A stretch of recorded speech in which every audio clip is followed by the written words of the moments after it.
He is a dark horse. Very good question. Dark horse. Dark horse মানে হচ্ছে ছোটবেলাতে আমি ভালো স্টুডেন্ট ছিলাম। কিন্তু আমি ফার্স্ট কোনদিন হইনি ক্লাসে। এটা আমার একটা খুব ড্রব্যাক। কিন্তু অনেকেই আমাকে নিয়ে ভাবতো যে আমি আল্টিমেটলি কি করব? ঋতুপর্ণা কি করবে? আমি আমার এক্সাম্পল দিয়ে বলছি। অনেকে আমার পরিবারের অনেকে ভেবেছে বা এই ভেবেছে, সেই ভেবেছে। কিন্তু আল্টিমেটলি আমি কিন্তু বড় যত হয়েছি আমি আমার প্রতিভার প্রকাশ পেয়েছি। ঠিক আছে? এবং আমি সরকারি চাকরি করি একটা। এবং তার পাশাপাশি আমি পড়াই। আমার একটা নাম হচ্ছে চারিদিকে। আমি জানি না হোয়াট এভার এটা হবে হয়তো।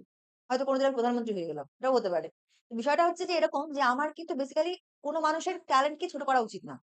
যখন সে তাদের ট্যালেন্ট প্রকাশ হওয়ার সময় আসে বা সে যদি প্রপার সুযোগ পায় সে কিন্তু তার ট্যালেন্টটাকে প্রকাশ করতে পারে।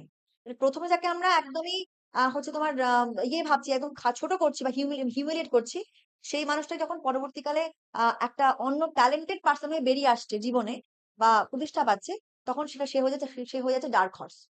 তখন কিন্তু সে হয়ে যাচ্ছে ডার্ক হর্স। মানে তার প্রতিভাকে আমরা ১ম এ চিনতে পারিনি। কিন্তু পরবর্তীতে তার প্রতিভাটা প্রকাশিত হচ্ছে। এটাকে আমরা বলি ডার্ক হর্স, রাইট? তাহলে এখানে হয়ে যাবে পজিটিভ এর সিক্রেট এবিলিটি।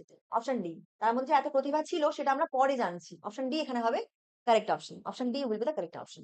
সাইলেন্ট মানে কি? সাইলেন্ট মানে হচ্ছে চুপচাপ, নীরব। নীরব থাকা। সিক্রেটিভ মানে হচ্ছে গোপনীয় বা হিডেন বা ক্ল্যান্ডেস্টাইন। ডেঞ্জারাস হচ্ছে রিস্কি বা চ্যালেঞ্জিং।